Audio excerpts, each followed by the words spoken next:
lives on hold. They're getting the recognition they deserve. These brave women, better known as WASPs, Women Air Force Service Pilots, defended the United States in their time of need during World War II. But back then, they answered the call to duty, and now they're being honored on Capitol Hill with Congressional Gold Medal.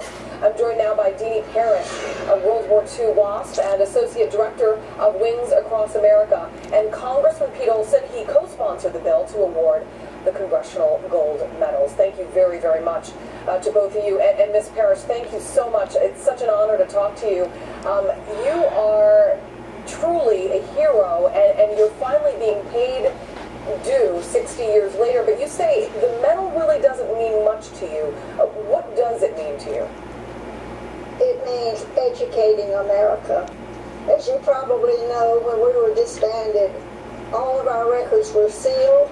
They were stamped either classified or secret, and they were filed away in the government archives for 33 years. So that when the historians wrote the history books, our records were not available. And to me, this is about education. Can you imagine? This is a national show. Imagine the thousands of millions of people who will be watching during this week at the festivities that are going on. And they will be learning for the first time about the Women Air Force Service pilots, the first women in history to fly military aircraft. That's what it means to me. Education. I think the children in the schools, they need to know about the people who have worked so hard to keep this country free. And I think for the women especially, I'm not only interested in them knowing the history, I want them to know about the values that we lived by, that we didn't have to compromise those values just to fly military aircraft. Things like honor and integrity, that's important. Congressman Olson, what made you decide to co-sponsor this bill to award the Congressional Gold Medals to these women who were called to service nearly 60 years ago? 60 years, sadly, had to pass for these women to get this well-deserved recognition. Well, we had been trying. I want to go to you, Congressman Olson. It was an easy bill to be a co-sponsor for the reason you said. This injustice has gone on too long. Okay. The record of service of the WASP women during World War II is incredible. 60 million miles they flew. 78 different types of aircraft. 38 of them tragically lost their lives. And yet, when the service ended to World War II, and I shudder to think what would have happened to our country without their service during that war. When the war ended, they were largely forgotten.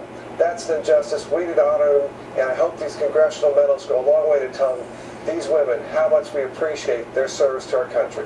Ms. Parrish, you were among the female pilots. They were trailblazers, a group of 1,102 female civilians that flew military aircraft under the direction of the United States Army Air Force. I understand you enlisted at age 21. 38 of the women that you enlisted with gave their lives in the service of their country. Do you know how many alive?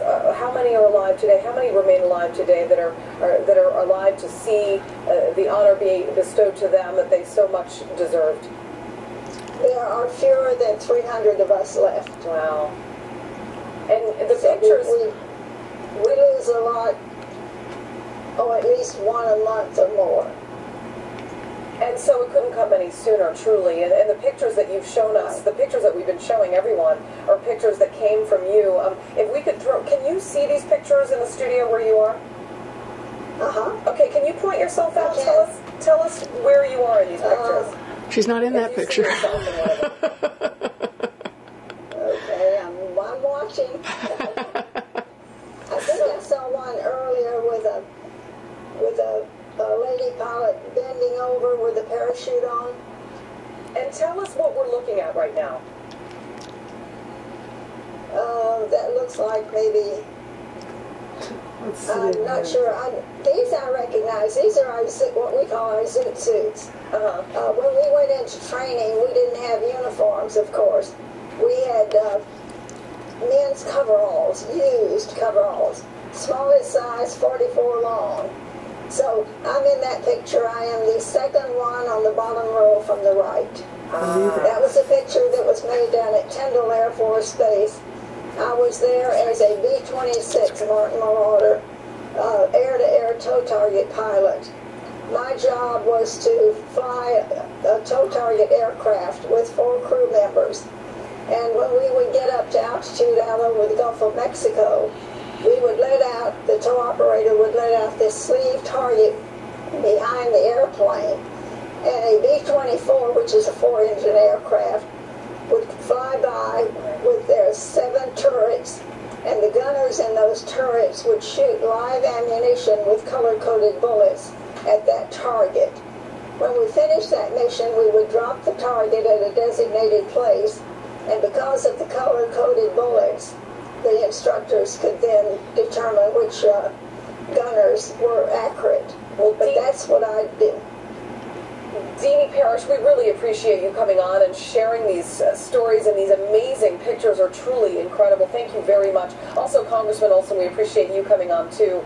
It is a great, great award to be bestowed upon these women, and she says some 300 remain alive to this day, and of course all those who have been lost will never be forgotten.